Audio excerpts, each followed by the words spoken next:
I am so pleased to introduce Michael to you today. He is a fellow product manager. So, yay! I'm excited. All right. Yes. So we hear a lot about developers. We hear a lot about managers and architects and all of that. But we are like the silent group here, I feel like. So I'm so glad that he's here to talk about his experience with event sourcing, both as a hobbyist but also in terms of product and how we can implement that understanding of event sourcing and the benefits of it. So please help me welcome Michael to the stage, and looking forward to the speak. Cool.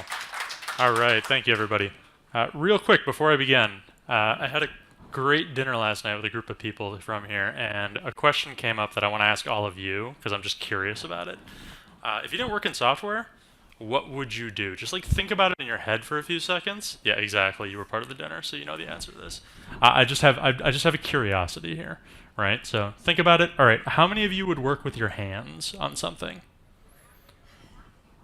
Cool. A good chunk of the room. All right. Keep your hands up. Keep your hands up. All right. Keep your hand up now if you would be a carpenter.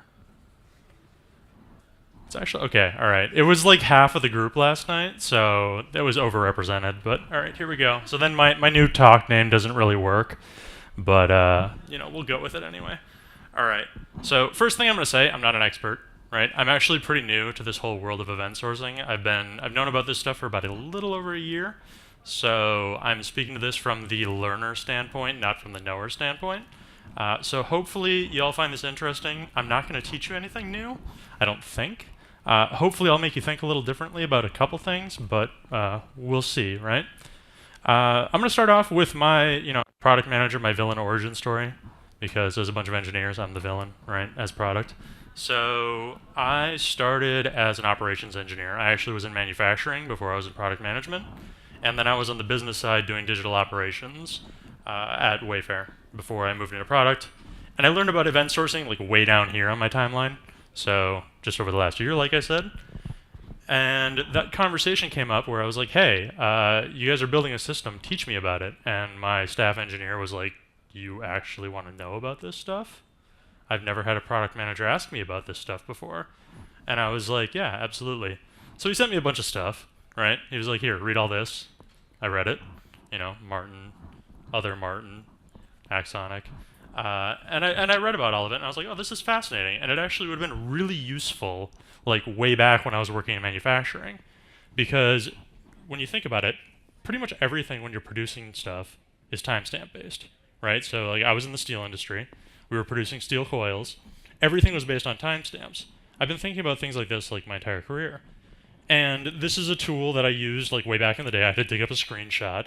But there's this tool called IBA Analyzer that's still used in the steel industry, and it's like basically production charts, and you can see like the events when they happen in the steel mill. So it's like, oh, piece enters stand, piece exits stand, piece enters stand, piece exits stand, and it's all the same thing.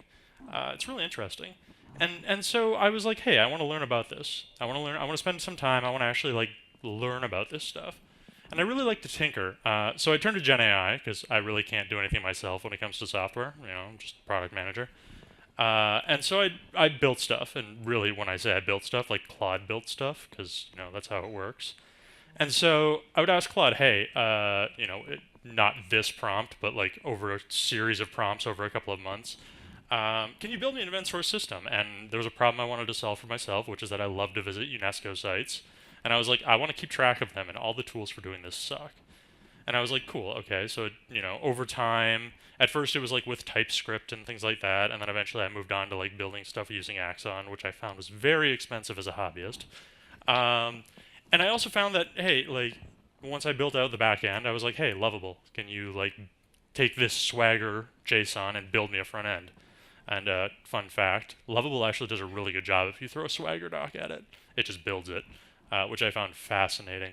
But through all this, I learned a bunch of stuff about like how code works, because I had no idea, and you always have to troubleshoot things, and two, about how event sourcing actually works as a concept. And I was like, okay, cool. I really want to learn more about the concepts from this, because this is interesting. I can feel like it's kind of helping me think differently about products, but I really don't know yet. And the engineers would throw around terms, and I'd be like, what does this mean? I always have to get explanations, so I started reading myself. And so like CQRS, right? Cool, awesome.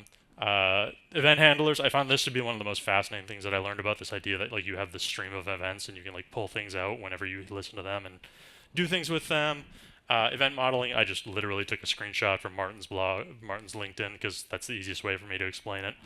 And I said, hey, like this stuff reminds me a lot of some of the things that I've done in the past. Like all of this is just visuals, and did I just cut out? No, cool. All right, all this is just visuals, and it's all it's related to things that I've done in the past. I used to do value stream mapping, right? Like you take a bunch of material flows and you show a factory, and you're like, all right, this factory produces X, Y, Z, and then you move into the next factory. It's all the same thing, and like all of these concepts kind of relate. And really many concepts that we run into in software development are kind of the same, right? Like everybody's dealt with this. This is from like the production floor back in the 70s of like, when of Kanban boards, like literally just like putting cards and moving cards when you physically produce a piece. And so it kind of like comes full circle, and I'm seeing a lot of things from this that I've seen in the past.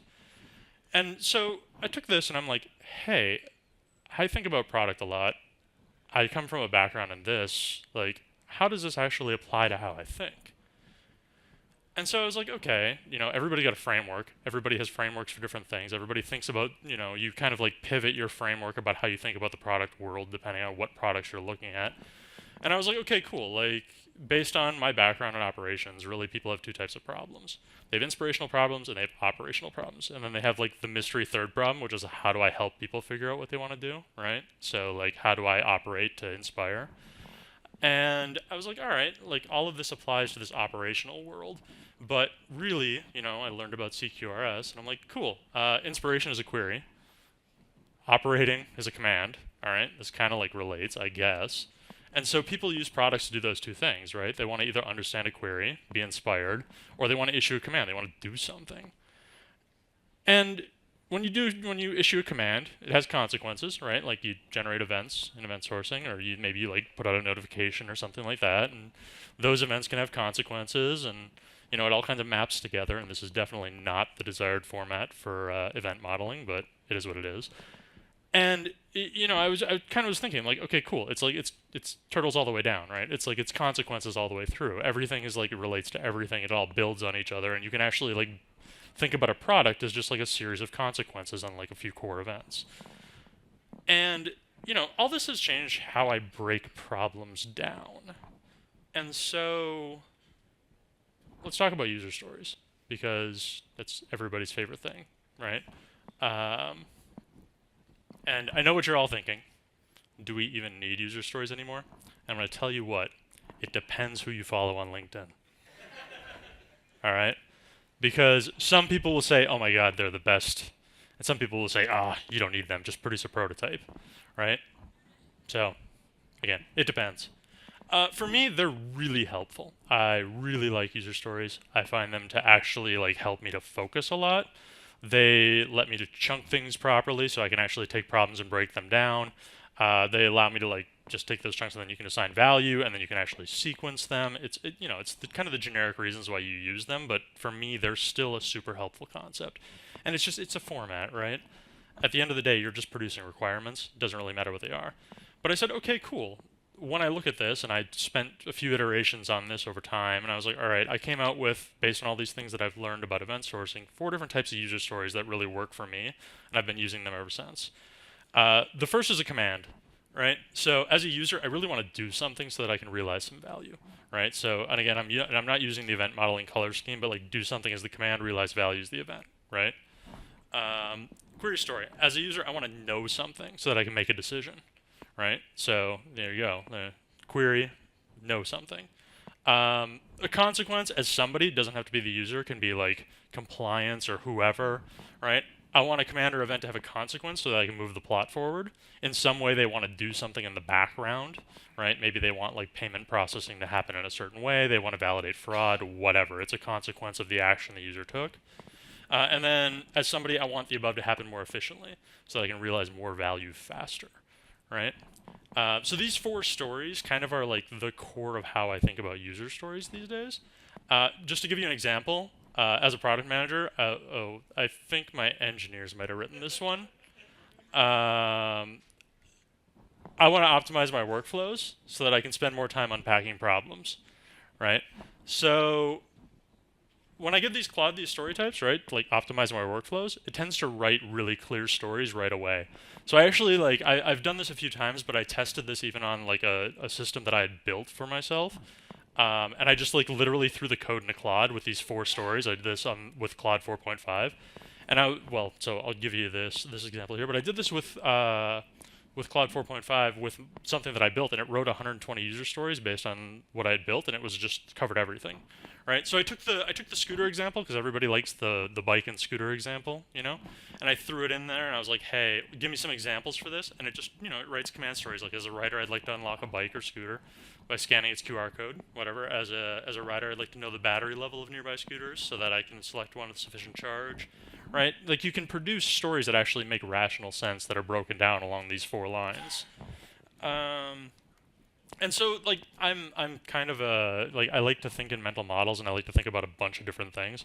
And one of the things that I really find interesting is that like your life is a series of events, right? And so like I've got this whole model that I've kind of been building in the background of like what happens when somebody's born, like how does citizenship work, things like that, like how do government systems work, and how do you actually make the decisions for things to happen, and like can you model these and build slices. And again, I'm not using proper event modeling colors here. I apologize to everybody that's involved with that.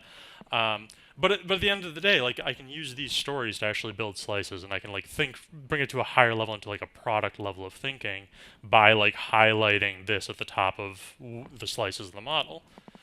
Um, and I actually took some of these and I threw them into the Axoniq platform, but apparently we're after the time, so I deleted the slide where I gave a shameless plug of mine.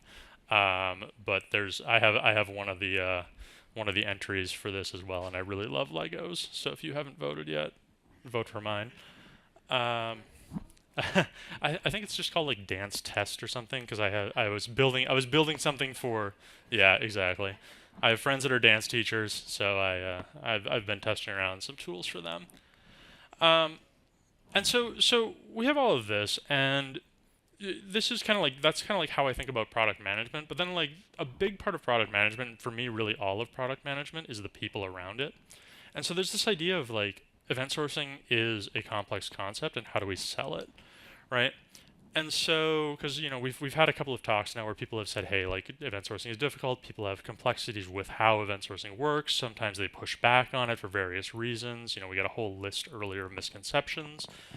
And for me, like the big thing that I would say, because this is what worked for me to help get me on board, is really just like to educate your PMs, right? So you work with a product manager, depending on what your setup is for your teams, but educating your PM can only help you, because if the PM understands and the PM actually knows what it's talking about, they can help, right? So we've got the classic product triad, and this is Marty Kagan's most recent version. So like product is on the business end as opposed to being in the middle.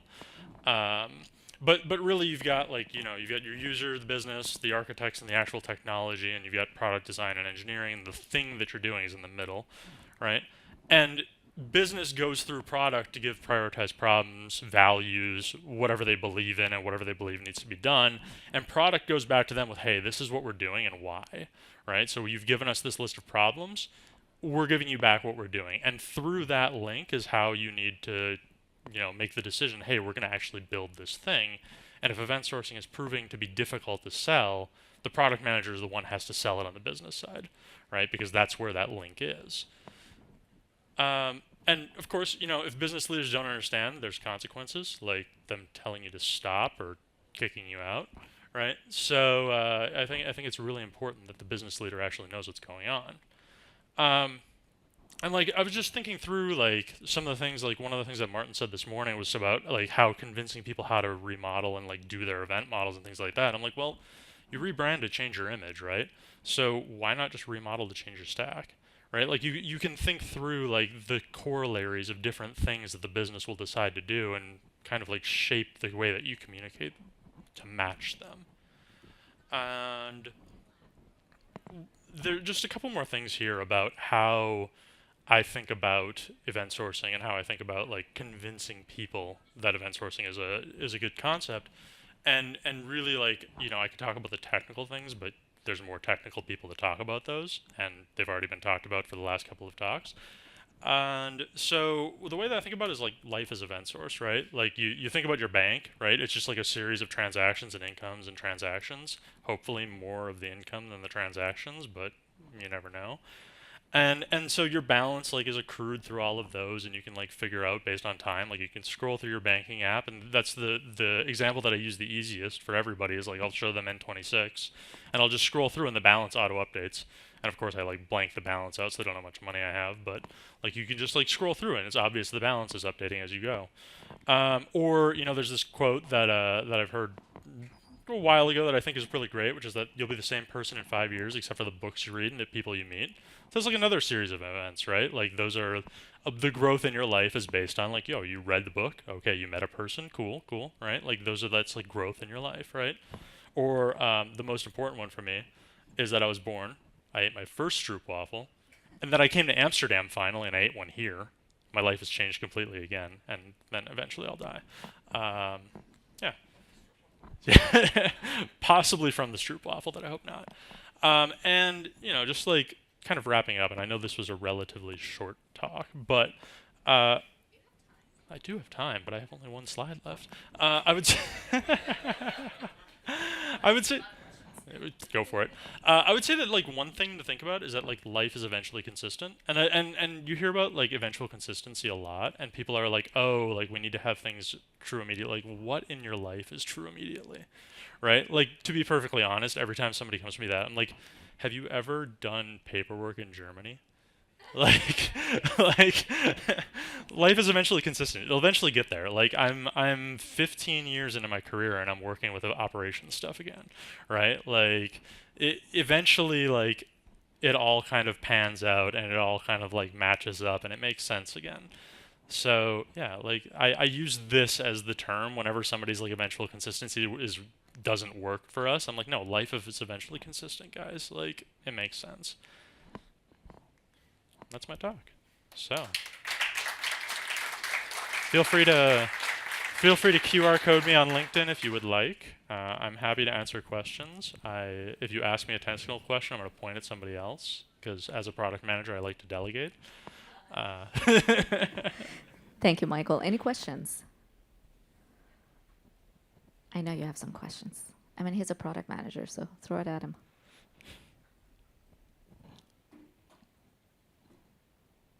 I have a question for you. Oh boy. So, oh boy. Oh boy. So you said to educate your product managers. Yes. Educate the higher ups, right? Even beyond the product manager. What if you are in a hierarchical situation, company, organization, where things, first of all, take a long time. Eventually, they may or may not happen. But how do you recommend, aside from, books and articles and LinkedIn and so on, how would you go about educating those folks who are in charge of decision making? I'm in a good place because I'm already in an event source place, so I don't have to convince people that much about that. That's true. I think that there's a few ways to go from what I've seen, and like frankly, like I've worked with one event source system fully, and like I've seen tangentially a few others be built. The one event source system that we built fully, we basically we started working on it with the full knowledge that it was my responsibility to sell it. So essentially it was that I took on the responsibility as the PM. I'm like, you guys figure out what we're going to build. I will figure out how to make sure that we're allowed to build it. Doesn't matter how far down the path of actually building we are, but I will get the approval for it and I will figure it out.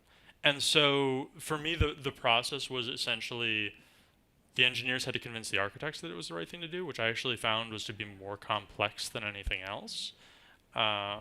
But for me, convincing the business users was essentially, hey, we're going to build this. We know that the important things for you are, the technical side, right? Like we know that you need the ability to audit, you need the ability to check what actually happened when, you need the ability to be able to roll back if you need to, kind of thing. And so I convinced people through those like capabilities, and then essentially we were already starting to build. So the assumption was the approval was going to go through. But I do see it as my responsibility as a PM. If the engineers have decided on a solution for a problem, my responsibility is to go back to the business and make sure that they're convinced. And it doesn't matter how I do it. You know, I can spend political capital. I can spend like actual time. I can like sit at whiteboards all day. It doesn't matter. My investment is to make sure that we're building what we want to build in terms of the way to solve the problem. So, and then the engineers need to figure out how to convince the architects that that's the way we want to solve it. So again, I go back to like where is it? This guy, right? Like, I'm responsible for everything that goes in that direction. And so I really need to be the one that convinces them that this is the right thing.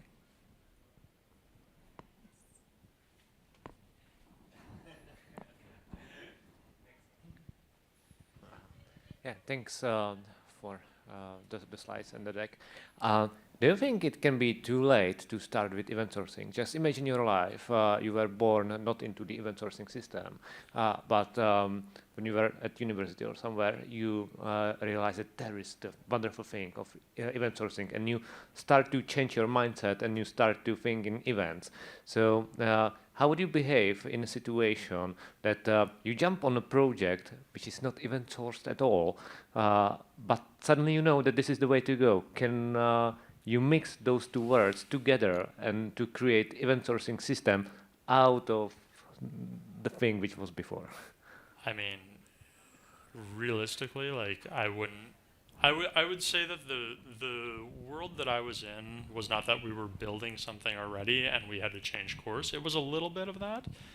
I think that for me, like, if you're asking like if you can like learn about things, sure, you can learn about things whenever. If you step into an environment where something's not being built in that direction you think it should be, you may try to sell it, but if there's already been too much capital investment, it doesn't matter how much selling that you do, right? Like you could convince people this is the right solution for next time. I think that might be the best option, is convince people this is the right solution for next time, or the next thing you build, or the next refactoring. Like really think about going this direction. I think that one of the complexities with event sourcing that I've heard as pushback is that it's just way too much lift. And I think if you find a way, like if you're not building an environment that's already like CQRS, and if you're not building an environment that already has like some of the architectural concepts that point in that direction, getting the world moved is going to be difficult. If you're already somewhat in that direction, I would say it's probably much easier. But again, that's more of a convincing the architects discussion, right? Like if the architects are not on board and the architects are not willing to move, then the tech stack isn't going to change. Thanks. If I may add something quick to that, this actually reminds me of a talk one of your former colleagues, Jaroslav, had about event sourcing, which is a lot of times we hear about that learning curve, right? So going back to what Michael mentioned about investment, how much investment has the business put into this thing, right? So if you do have to go through this learning curve with your team, and then you know that it's going to take my team 6 months to learn where to start again, then that's too long, right? You may not have that time. But it just really depends. Is your team comfortable doing event sourcing, or do they need to go through that learning curve? Because if it is comfortable, you still can go back to the business side and say, hey, by doing event sourcing, we can improve the speed, we can improve stability, we can improve scalability, all of those utilities, right? Then they might be convinced that you switch and refactor things. So I think it really depends on investment, team, all of that. Yeah. One quick thing, I will say that I think of code in production as kind of a one-way door, right? Like if you already if you're building a new system and there's already code in production for the new system, it's a one-way door. If you haven't yet gotten to production, you can stop, right? So when we started building our new, like we built the translation system that was event sourced. When we started building the new system, there was a ton of work that had already been done architecturally and thinking and like whiteboarding. And we were like, hold on, we're going to change the world of how we do this. But there had already been like experimental code written and dev code written, but nothing had been put in prod yet, and nobody was using the APIs yet. So we were like, all right, cool. FYI, this is going to take a couple more months, but we're doing it better, right? And then again, it was my job to sell the world that, hey, it's going to take a couple more months, but we're doing it better. Somebody had a question earlier. Oh, who is first? Who wants to duke it out? I just had this thought that when there was this question, how do you sell event sourcing? I was like, well, you don't. Because I don't know, in my previous company I tried to sell domain-driven design, and I found out that it is not a good idea to sell the method because you have to sell the outcomes instead. Yeah. First of all, Michael, I think this was a very great talk and well needed in this community to have it from a product management perspective. So, but I'm really wondering, and now that you as a product manager understands how event sourcing works conceptually, did it allow you to like create better products? Do you have like, because now we have all the state, the history. Does it help you now to like create better products for the end users? I think so. I think it really helps because I can kind of walk through a little bit of how like we worked on. Again, I built one system, right? The translation system that we worked on. Like once we shifted to event sourcing, it opened my eyes as to, especially the idea of like everything being sliced and being able to decouple and be able to build things later.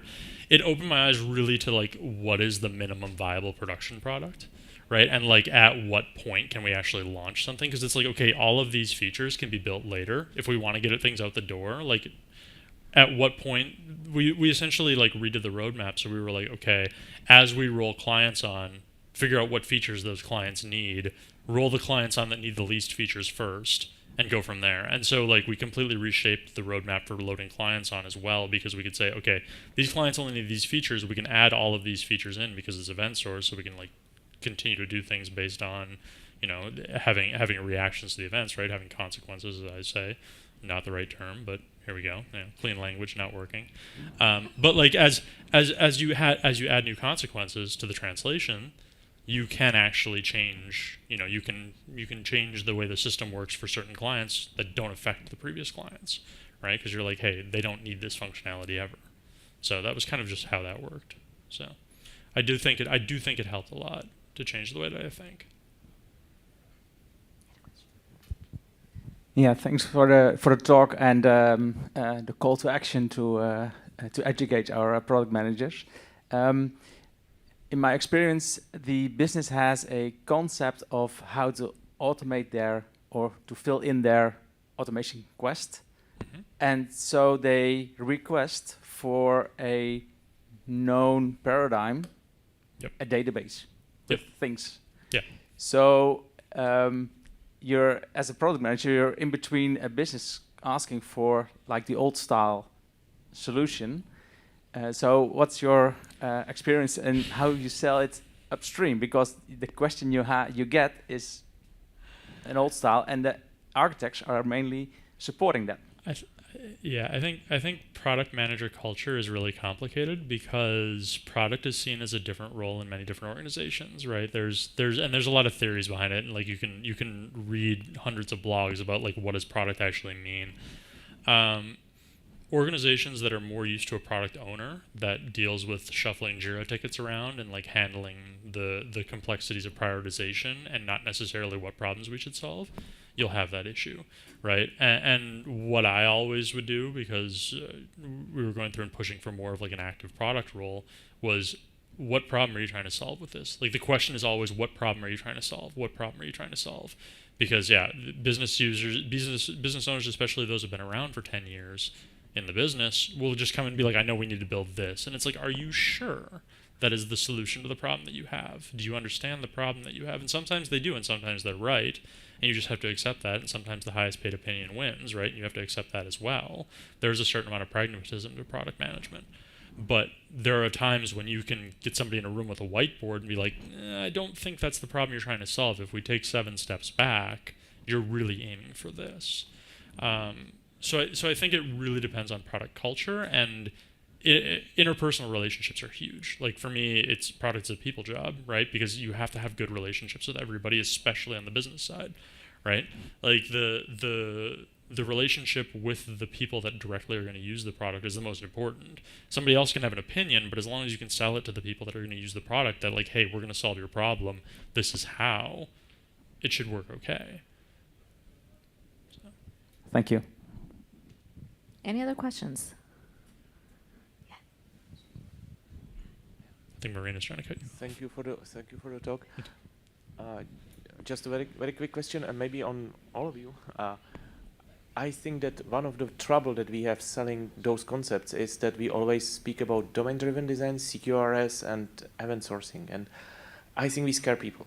Because this scary Q character inside of CQRS, it's very difficult to pronounce, and well, DDD as a domain-driven design, it's really, if you are non-technical technician, well, maybe we can find something like CRUD-less system, or I don't know, like no SQL databases, where something that will be like easier to explain to people who are non-technicians, and maybe we can like wing, we mean like DDD plus CQRS plus event sourcing, to sell it as a way easier concept to grasp, because the technical complexities and the nitty-gritties are up to us, up to technicians. But to be able to explain it as an easy system or simple system, as a simple concept, this is something that maybe we are just lacking a good name, and the fact that we are always introducing the other concepts that are like helper concepts, maybe very fundamental concepts, maybe very important concepts, but they are not that important for the business, particularly CQRS, for example. I mean, for me, think of how difficult it is to convince people that decoupling is a good idea if you're in a monolith that needs to move to microservices, right? Like, it feels like it's not valuable, right? It's always one of those things where you need to justify the value, and you just need to tell them it's going to take this long to do X. You're not going to understand what X means. Like, and you kind of give them the highest level possible conceptualization that you can. That's the way that I see it, at least. Thank you so much, Michael. That was very riveting. Thank you. Thanks, everybody. Enjoy.